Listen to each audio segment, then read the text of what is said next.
Sir motion Enthuse batch अभी launch किया है, स्टार्ट किया है, तो ये 10 दिसंबर से स्टार्ट होने वाले हैं बैचेस। तो ऑल द सेशन जो होता है मार्च अप्रैल में शुरू होते हैं, तो ये जो अर्ली बैचेस आते हैं इसके क्या एडवांटेजेस मिलने वाले हैं स्टूडेंट्स को? सर बहुत सारे एडवांटेज हैं। पहली बात, जैसे मान लो जो बच्चा अभी ज्वाइन करता है बैच, है ना, 2025 चल रहा है, तो बच्चे का जो सिलेबस होता है हम लगभग अक्टूबर 2026 तक कंप्लीट करा देंगे। यानी अक्टूबर 2026 में कंप्लीट करने के बाद उसका एग्जाम तो 2027 में है। यानी उसके बाद इतना टाइम बचता है कि वो अपनी बोर्ड की तैयारी भी कर सकता है, अपने आराम से रिविजन भी कर सकता है। यानी उसके बाद इतना टाइम है कि वो जेईई मेन का एग्जाम, जेईई एडवांस का एग्जाम और बोर्ड का एग्जाम तीनों बहुत तैयारी के साथ क्रैक कर सकता है। मुझे लगता है कि जो बच्चा तैयारी करने के मूड में है, जिसको लगता है कि मुझे ये तीनों चीज़ें बहुत अच्छे से करनी है, तो भैया मेरे हिसाब से तो आपको अर्ली स्टार्ट ही करना चाहिए। यानी जितनी जल्दी आप एडमिशन लोगे उतनी जल्दी ही आपके चांसेस सिलेक्शन के बढ़ते जाएंगे। तो सबसे बड़ा फायदा मुझे लगता है। दूसरा फायदा ये है कि इस बैच के अंदर हम क्या करते हैं, पूरा 12th भी पढ़ाते हैं और पूरा 11th का रिविजन भी कराया जाता है। यानी आपको 12th और 11th दोनों ही मिलाकर पढ़ाए जाते हैं। तो बहुत सारे बच्चों के साथ ये चैलेंज आता है कि सर मैं 11th कहीं और पढ़ रहा था और 11th में मुझे बहुत मज़ा नहीं आया, या 11th की तैयारी मेरी बहुत अच्छी नहीं है। तो भैया तेरे लिए हम 12th तो पूरा कराएंगे, साथ में तुझे 11th भी पूरा कराया जाएगा। ये सेकंड एडवांटेज है जो मुझे लगता है हर बच्चे के लिए बहुत ज़रूरी है। बाकी कुछ और एडवांटेज के बारे में आपको सीएसए सर बताएंगे। जी सर। मेरे ख्याल से सारी बातें बोल दी सर ने, मैं देख ही रहा था सर को। तो इसमें देखो आईआईटी की तैयारी में दो चीज़ें होती हैं, एक होता है प्रेशर और एक होती है परफॉर्मेंस। मैं आईआईटी की बात करता हूँ, वैसे हर एग्जाम में वैसे होता है। तो अर्ली स्टार्ट करने का एक सबसे बढ़िया जो बेनिफिट होता है वो ये होता है कि performance is always inversely proportional to pressure. यानी प्रेशर आया, परफॉर्मेंस गिरी।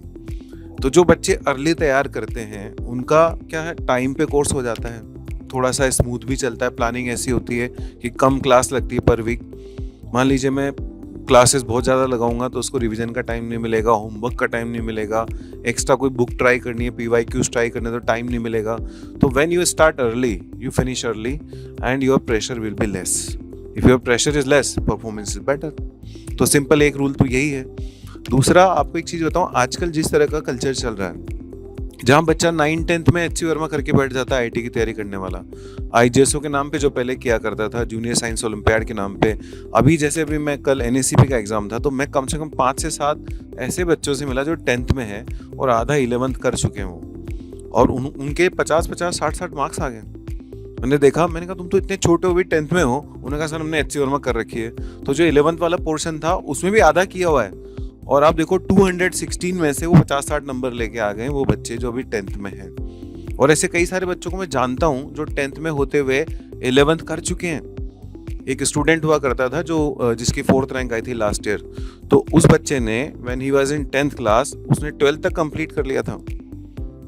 तो जिस बच्चे के साथ उसने 12th कंप्लीट किया था उसकी तो 5th आई थी, और उस भाई की जो 10th में था उसकी 2 साल बाद 4th रैंक आई थी last year. So it is always beneficial. तो सर अब आप बता रहे हैं सिलेक्शंस की बात कर रहे हैं, मोशन हमेशा सिलेक्शन रेशियोज के बारे में जाना जाता है।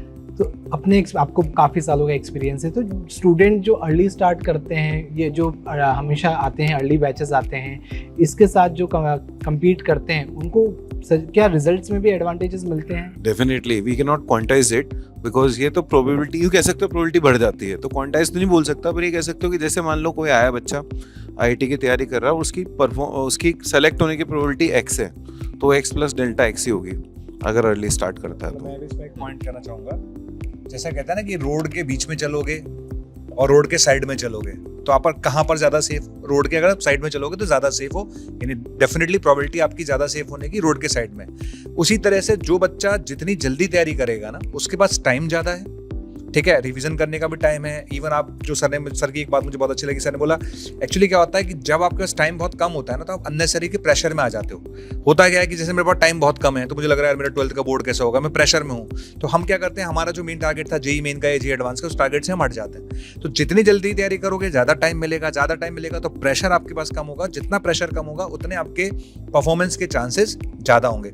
आप किसी भी बड़े, अगर आप देखें किसी बड़े स्टार को देखेंगे, आज जैसे मैं छोटा सा एग्जांपल लेता हूँ, मैं स्टोरी पढ़ रहा था रोजर फेडरर, टेनिस का जो बहुत बड़ा प्लेयर है, उसकी स्टोरी में देख रहा था। 3 साल के अंदर, मतलब 3 इयर्स के अंदर उसने जैसे टेनिस पकड़ लिया था, है ना, स्टार्ट कर दिया था।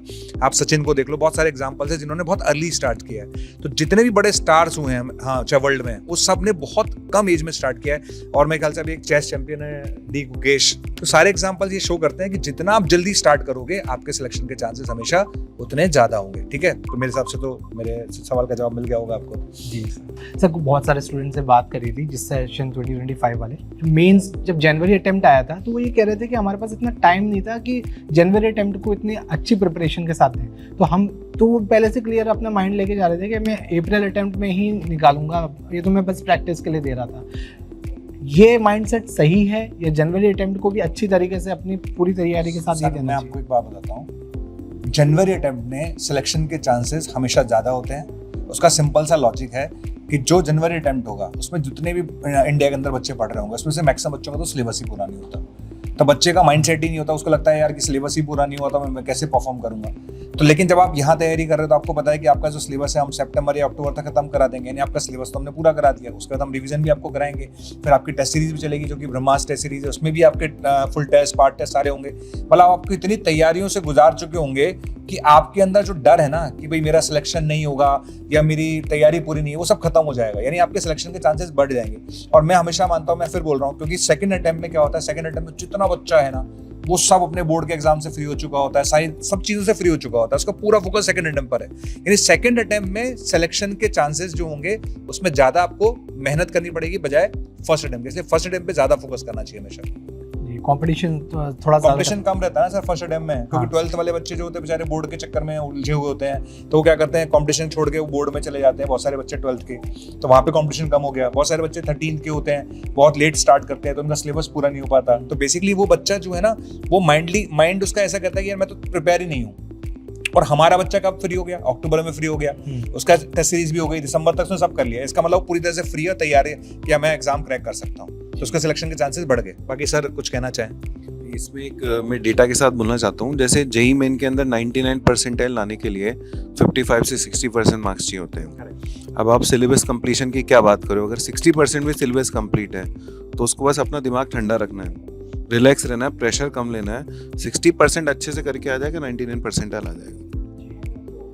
आंसर पर ये इसमें मैं छोटा सा इसमें पॉइंट ऐड करूँगा, क्योंकि 60% में 60% सर ने बोला कि 60% सिलेबस करें और 60% ही नंबर लाना, ये हर बार अचीवेबल नहीं है। हाँ, अचीवेबल नहीं है, पर हाँ एटलीस्ट मतलब इस थोड़ा सा इस नंबर को बढ़ा दिया जाए। मैं ऑल इंडिया रैंक वाज 392 ना IIT, और मेरा 60% ही सिलेबस हुआ था। क्या बात है सर। बाकी जो सिलेबस था ना वो ठीक है, देखा हुआ था, फॉर्मूले याद थे, लेकिन I completed only 50 to 60% syllabus, बाकी पढ़ाते भी नहीं थे, और बाकी जो था ना वो सब कॉन्फिडेंस था, कॉन्फिडेंस का गेम था। मेरे IIT में लगभग उस टाइम 60% नंबर आए थे और उसमें 500 के अंदर रैंक आई थी, तो ऐसा हो जाता है। जो स्टूडेंट्स ने 11th में प्रिपरेशन नहीं करी थी, IITs की तैयारी, जेईई की प्रिपरेशन नहीं कर रहे थे, लेकिन बाद में उनको रियलाइज़ हुआ कि नहीं मुझे तैयारी तो करनी चाहिए थी, मैंने 11th में नहीं प्रिपरेशन करी, क्या एंथियस बैच में उनको फ़ायदा होगा? हाँ, इसमें 11th और 12th दोनों कवर किया जाएगा, और ये प्लानिंग ऐसी है कि 11th उतना कवर हो जाएगा जितना उसको ज़रूरत है, और बाद में वो जब 11th पढ़ लेगा तो जहाँ 12th में 11th की ज़रूरत है वो टॉपिक करवाते हुए उसको आगे बढ़ाएंगे। So it will cover everything. इसमें मैं सिंपल सी बात, आपने जो क्वेश्चन पूछा है ना उसका एक मुझे भी कहानी याद आ रही है, मैं सुना सकता हूँ कि पहले बताओ? जी सर बिल्कुल। मतलब आप देख लेना, बाकी आप मैं कहानी सुनाता हूँ। मैं अभी थोड़े दिन पहले मैं उस पर देख रहा था, फेसबुक पे किसी ने सुनाई थी कहानी कि एक बार रात को 2 बजे क्या है भविष्यवाणी होती है, एक बंदर और बंदरे पेट पे बैठे होते हैं, और रात को 2 बजे भविष्यवाणी होती है कि मतलब थोड़ी देर पहले कि जो इस नदी में कूद जाएगा ना रात को सही 2 बजे, वो क्या है मतलब बंदर होगा तो राजकुमार बन जाएगा और बंदरिया होगी तो राजकुमारी बन जाएगी, पर 2 बजे ही कूदना है, ठीक है ना, कोई बात नहीं। अब बंदरिया जो है कूद गई रात को 2 बजे, और बंदर जो है वो सोने चला गया। उसको लगा यार सब ऐसे ही है, फर्जीवाड़ा है, ऐसे ही चलता है। फिर अगले दिन जब बंदर आया तो उसने देखा कि भाई मतलब बंदरिया कहाँ है, तो उसने ढूंढा तो उसे बंदरिया मिली नहीं। तो उसको देखा, उसने एक राजकुमारी खड़ी थी उसके बगल में, तो राजकुमारी से उसने पूछा कि बंदरिया कहाँ है, तो उसने बोला कि मैं ही तुम्हारी बंदरिया हूँ।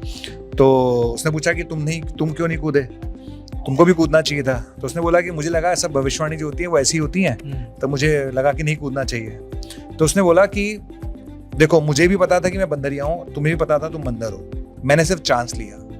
मुझे पता था कि अगर मैं पानी में कूदी और अगर मैं राजकुमारी नहीं बनी तो बंदरे तो तब भी रहूंगी, ठीक है। इसका मतलब जीवन में चांस लेना चाहिए। तो मेरे हिसाब से अगर आपको लगता है कि यार आप कैपेबल हो और आपको लगता है कि आप कर पाओगे, तो भैया जीवन में चांस लेना चाहिए और अर्ली स्टार्ट करना चाहिए।